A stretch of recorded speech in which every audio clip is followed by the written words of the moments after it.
Shalom sahabat STMC yang terkasih dalam Kristus. Hari ini tanggal 26 Februari tahun 2023 adalah hari Minggu Prapaskah yang pertama. Bacaan hari ini, dari bacaan yang pertama kita akan mendengarkan dari kitab Kejadian bab 2 ayat 7 sampai dengan 9, dilanjutkan bab 3 ayat 1 sampai dengan 7, menceritakan jatuhnya manusia ke dalam dosa karena tidak taat kepada Allah. Dan dari Injil Matius digambarkan tentang Yesus yang taat kepada Allah meskipun digoda dengan janji yang muluk oleh iblis. Dengan tegas Yesus menjawab, "Manusia hidup bukan dari roti saja, melainkan dari setiap firman yang keluar dari mulut Allah. Janganlah engkau mencobai Tuhan Allahmu. Engkau harus menyembah Tuhan Allahmu dan hanya kepada Dia sajalah engkau berbakti." Dan dari surat Rasul Paulus, bacaan kedua, yang diambil dari Roma bab 5 ayat 12 sampai dengan 19, digambarkan tentang karena ketaatan Yesus mendatangkan kasih karunia Allah. Dan dari surat Rasul Paulus, saya tertarik pada ayat yang ke-15 yang berbunyi, "Tetapi karunia Allah tidaklah sama dengan pelanggaran Adam, sebab jika karena pelanggaran satu orang, semua orang telah jatuh ke dalam kuasa maut, jauh lebih besar lagi kasih karunia Allah dan karunia-karunia yang dilimpahkannya atas semua orang karena satu orang, yaitu Yesus Kristus."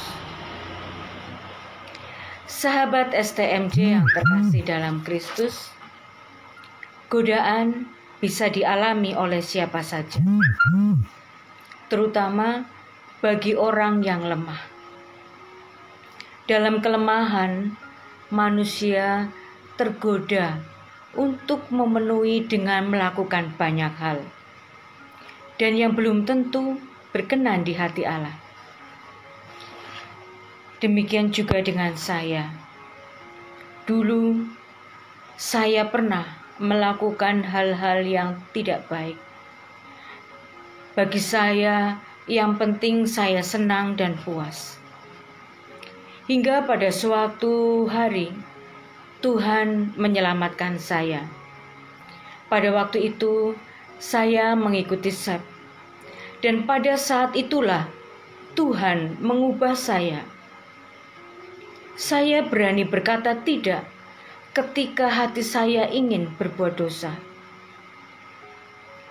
Banyak pelajaran tentang kebenaran pokok Injil yang menyadarkan saya bahwa Allah menghendaki semua ciptaannya baik adanya, seperti pada awal mula penciptaan. Melalui Yesus, Allah menyelamatkan manusia dari kuasa dosa. Terima kasih Tuhan atas kasih karunia-Mu.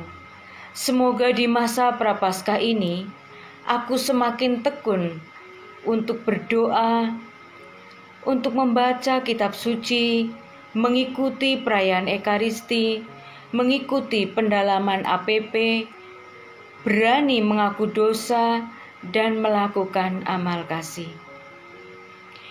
Demikian sharing saya, semoga bermanfaat. Tuhan memberkati. Kasihanilah ya Tuhan, Kaulah pengampun yang rahim, dan balas kasih-Mu tak terhingga. Ciptakanlah hati yang murni dalam diriku, ya Allah, dan baharuilah semangat yang teguh dalam batinku. Janganlah membuang aku dari hadapan-Mu, dan janganlah mengambil Roh-Mu yang kudus daripadaku.